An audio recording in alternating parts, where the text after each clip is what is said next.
నమస్తే, welcome to prime night desk analysis. నేను మీ బ్రహ్మనాయుడు.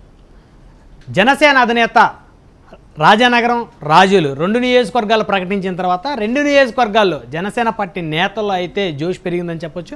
ప్రత్యేకించి చెప్పాలంటే రాజానగరం నియోజకవర్గంలో జనసేన పార్టీ నేతల సంబరాలు అయితే అమరానంటిన పరిస్థితులు కనపడతా ఉన్నాయి.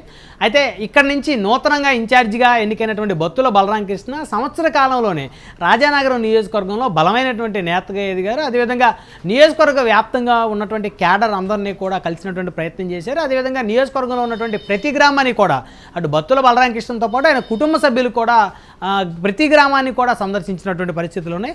అయితే మొత్తానికి ఆర్థికంగా కూడా అత్యంత బలవంతుడైనటువంటి రాజానగరం నియోజకవర్గ ఇన్ఛార్జ్ బత్తుల బలరాం కృష్ణకి ఈ నియోజకవర్గంలో టికెట్ కేటాయిస్తారనేటువంటి ఒక చర్చ అయితే మొదలైనటువంటి పరిస్థితి ఉంది. అయితే అనూహ్యమైనటువంటి రీతిలో జనవరి 26వ తారీఖు గణతంత్ర దినోత్సవ వేడుక నాడు జనసేన అధినేత మంగళగిరిలోని జనసేన పార్టీ కార్యాలయంలో ఎప్పుడైతే 2 సీట్లను ప్రకటించారో ఆ 2 సీట్లకు సంబంధించి అయితే చర్చ అయితే పెద్ద ఎత్తున సాగుతూ ఉంది. ఒకటి రాజోలు నియోజకవర్గం, మరొకటి రాజానగరం.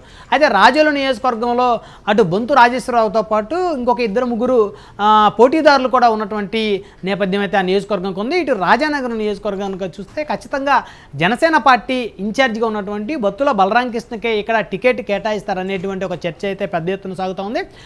బత్తుల బలరాం కృష్ణకి సంబంధించినటువంటి అనుచరులు కానీ అభిమానులు కానీ పెద్ద ఎత్తున నియోజకవర్గ వ్యాప్తంగా అయితే సంబరాలు చేసుకుంటూ ఉన్నారు. ప్రత్యేకించి చెప్పాలి అంటే నరసాపురం పార్లమెంట్ సభ్యుడు రఘురామకృష్ణరాజు ఢిల్లీ నుంచి బత్తుల బలరాం కృష్ణకి వీడియో కాల్ ద్వారా శుభాకాంక్షలు తెలియజేశారు.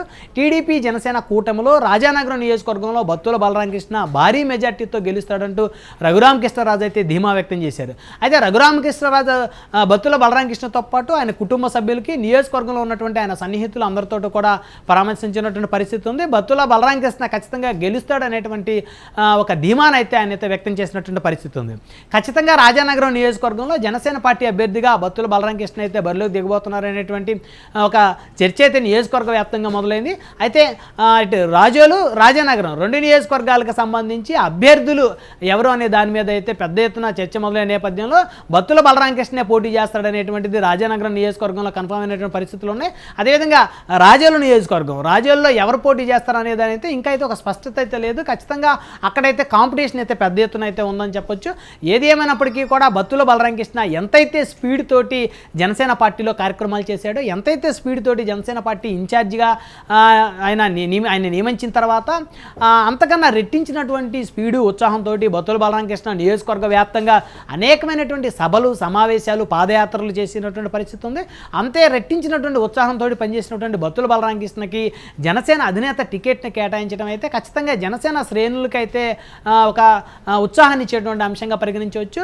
రానున్నటువంటి ఎన్నికల్లో జనసేన పార్టీ కేడర్ ఏదైతే ఉందో ఖచ్చితంగా బలమైనటువంటి అభ్యర్థులకే టికెట్లు ఇవ్వాలనేటువంటిది క్యాడర్ కోరుకుంటున్న నేపథ్యంలో బలమైనటువంటి వ్యక్తిగా ఉన్నటువంటి, ఆర్థికంగా కూడా బలంగా ఉన్నటువంటి బత్తుల బలరాం కృష్ణకి టికెట్ కేటాయించే అనే పరిస్థితులతో మిగతా సీట్లు ఏదైతే జనసేన పోటీ చేస్తుందో అన్ని నియోజకవర్గాల్లో కూడా ఖచ్చితంగా ఈసారి అటు సామాజికంగా, రాజకీయంగా, ఆర్థికంగా బలమైనటువంటి నేతలు మాత్రమే జనసేన అధినేత బరిలోకి దింపుతాడు అనేటువంటి ఒక చర్చ అయితే రాష్ట్ర వ్యాప్తంగా మొదలైంది.